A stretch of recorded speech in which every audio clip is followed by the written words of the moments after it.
Бүгінгі сұрақ. Мектепте қалай номері бірінші оқушы болуға болады? Және де бұны мектеп президенті, сонымен қоса болашақ мұғалім жауап беретін болады.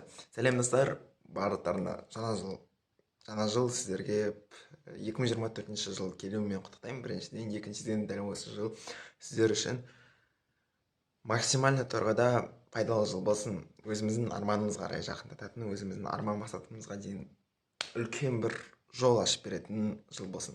Ендеше дәл осы сұраққа жауап беретін боламыз достар. Міндетті түрде арнаға тіркеліп кетіңіздер, лайк басып кетіңіздер, комментарий жазып кетіңіздер, бұл видеоны өздеріңіздің достарыңызға жіберіңіздер. Ендеше бастаймыз. Мектепте қалай номері бірінші оқушы болуға болады? Мен бұны мектеп президенті ретінде тағы да айтамын, жауап берейін деп отыр. Сен мектепті былай арена ретінде алуың керексің. Яғни сен мектепте аренада былай ғой, аренада адамдар өзі жалғыз бойға шығады, үлкен бір күрес алаңына шығады. Сол жерде оның басты мақсаты сол аренаны бағындыру, сол аренаны жеңу, сол аренада номер бірінші болып шығу. Сол кезде оны бүкілі таңдайды. Мықты. Ол бір номер бірі болады. Және де оны жаңағы қарап отқан адамдарға айырмашылығы, оның менталитетінде мен мына аренада номер бір боламын. Мен аренада жеңіп шығамын. Ал басқаларының менталитеті ол бүгін күшті бір бой болады деп ойлаймын, былай. Тура сол сияқты мектепте де. Көптеген адамдар, көптеген оқушылар мектепке, бүгін мектеп күнім жақсы өтсе екен, былай тез барып үйге келсем екен деп отырады, Ал бұл жердегі сенің басты мақсатың номер бірінші оқушы болғың келсе, онда сен мектепте аренадағыдай сезіну керексің.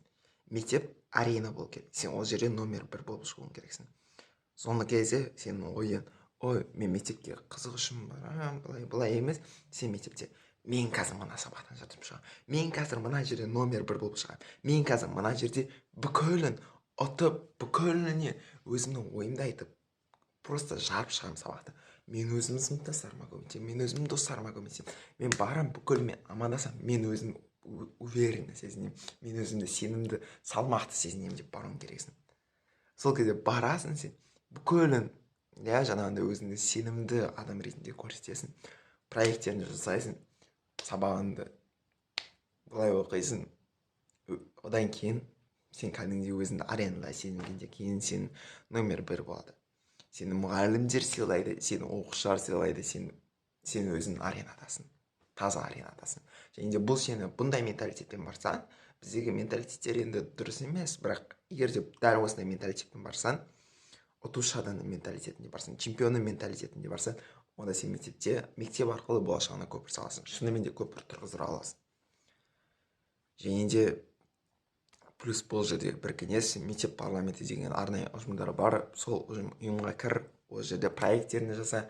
Мектеп парламенті бұл жай ғана сабағында оқып қана қоймай, қоғамдық жұмыстармен де айналасың. Сен номер бір, осындай моменттерде сен номер бір оқушы боласың. Ендеше достар, бұл біздегі 2024 жылғы ең алғашқы видео, өте керемет видео. Келесі видеоларда кездескенше.